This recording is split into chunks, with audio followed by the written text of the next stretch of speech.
Guys, I have been using Spotify for almost a decade now. It has been the only streaming platform that I have known consistently for a very long time, and I have so many playlists and saved songs and albums on there. I spent all this time building up my virtual music collection, but now I'm choosing to leave it all behind because Spotify has been kind of bugging me just a little bit.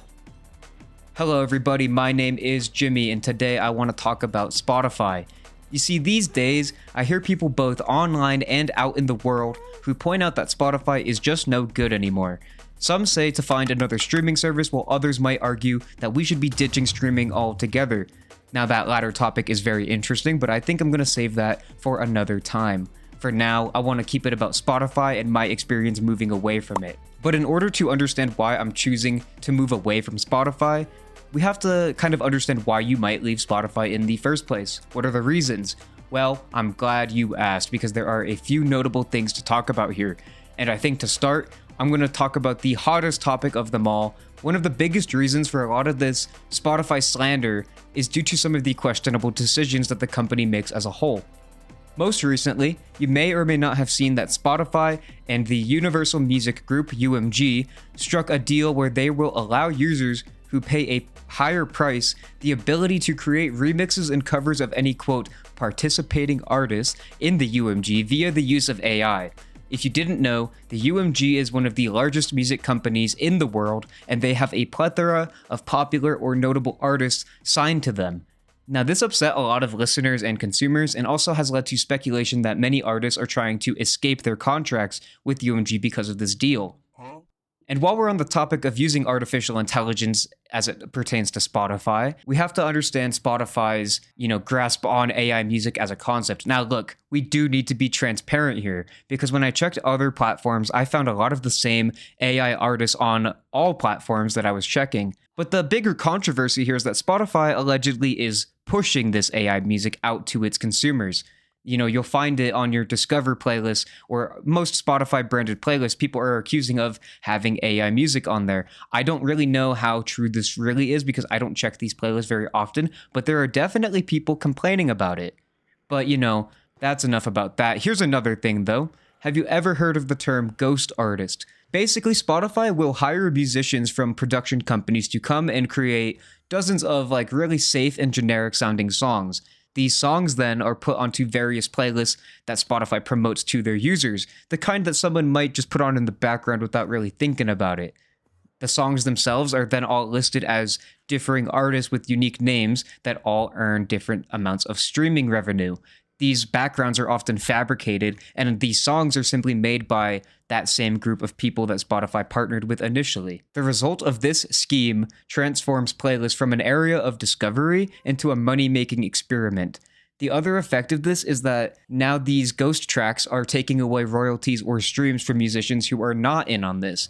Now, I do believe that the musicians who are making these ghost tracks do still get paid, but it's a little bit unclear how.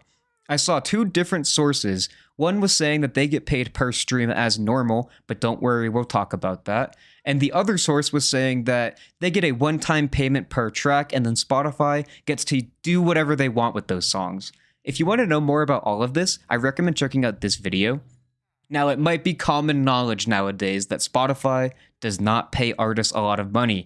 They, on average, pay artists about 0.4 of a cent per stream. To put that into perspective, you would need to stream an artist 250 times to have earned them $1. For a quick comparison there, Tidal pays about between 0.8 of a cent and 1.2 cents per stream, and Quoba's an average of 1.8 cents per stream. Here, you know what? I'll even throw up some more comparisons for you. Now, while this is all interesting information, take it all with a grain of salt because there are a lot of different variables that can affect streaming revenue and payout. Things like where it's being streamed from, what the labels take from the artist, and streams that are supported by ads can all play a major part in this. And streaming is not the only way to support an artist either, and it's definitely not the most efficient. Buy their merch, buy their tickets, buy their music on Bandcamp. Okay. Now listen, we could really sit here all day and talk about Spotify being a controversial and evil company, but I think it's important that we look beyond that as well to some other points in relation to Spotify, so I'm going to move on. As Spotify has evolved, It's come with a lot of additions and features that kind of feel like they're trying to expand it beyond just a music platform. They're trying to make it into a social media site. If an important criteria for finding a streaming service for you is being able to DM your friends and have short form content, then Spotify's got you covered. The CEO even pointed out that Spotify as a company was inspired by other companies that were mimicking TikTok for success. Like, okay, I guess. Were people really asking for this? I don't know, maybe. I am just one guy, but to me, it all just feels a bit unnecessary. There are also just a lot of complaints with how Spotify's algorithm works. This has been a hotly debated topic for a very long time now, but people don't like how Spotify pushes music. It seems to have a bias towards a lot of specific artists and stuff like that. You know, that kind of thing. I'm not really going to get too into that. People will also be venting about how Spotify's shuffle feature does not feel shuffled. They'll say it just plays the same 20 songs over and over. And Spotify has also been accused of having poor audio quality for their tracks compared to other services. And lastly, there are just some issues with the way that the app and the program actually run, especially on the desktop.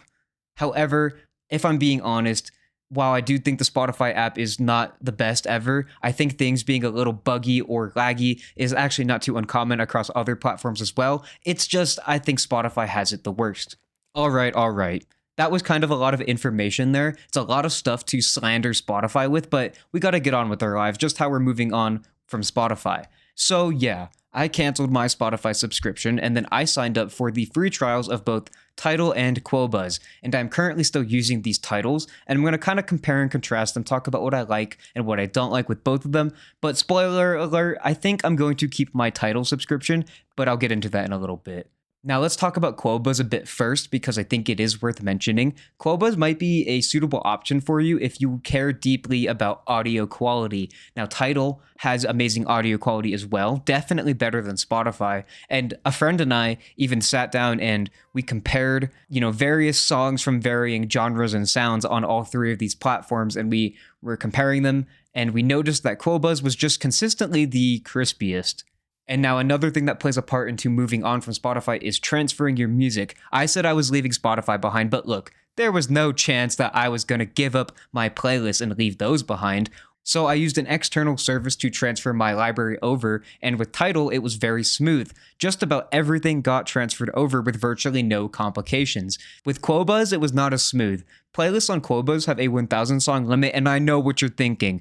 Probably not many people are going to run into this issue, but I know for a fact I am not the only one who has a playlist over 1,000 songs. So when I transferred my 3,000 plus song playlist over to Qobuz, it got split into 4 different ones, and that was slightly annoying. But another thing was that a lot of my songs were listed as unavailable. Now I theorize that this has something to do with the source of the file. You know how Spotify has tons of remastered, deluxe, special editions of the same album? I don't think Qobuz has quite that many, so I'm not going to necessarily fault Qobuz for this, but it was still kind of inconvenient for me.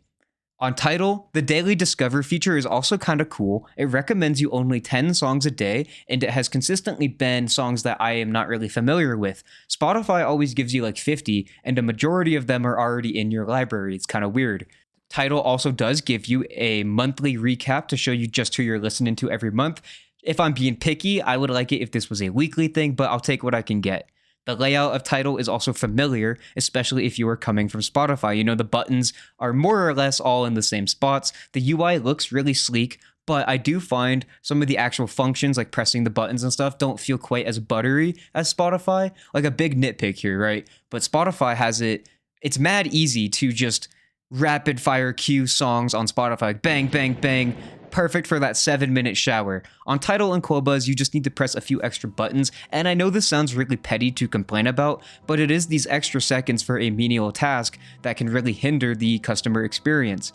But it's not that big of a deal. And another really small one, you can't pin playlists on Tidal or Qobuz. This is probably the stupidest nitpick ever, but I have a bunch of playlists and I frequent them quite often, some more than others, and I want quick access to them so I don't have to scroll to them every time, but it's okay. So yeah, it does feel kind of bittersweet moving on from Spotify. Despite everything I said about them, it is what I was used to and I've used it for so long. It feels weird opening Tidal every day instead of Spotify, but at the same time, it does feel kind of nice and refreshing, seeing all of my music on an app that is just meant for my music and nothing else. But that's all I really wanted to say here, guys. If you made it this far into the video, then thank you so much. Do you use Spotify? Are you thinking of switching? Do you even use streaming? Is there anything else you think I should have brought up or maybe forgot to mention in this video? Let me know in the comments down below. But for now, that's gonna be all from me, and I'll see you guys next time.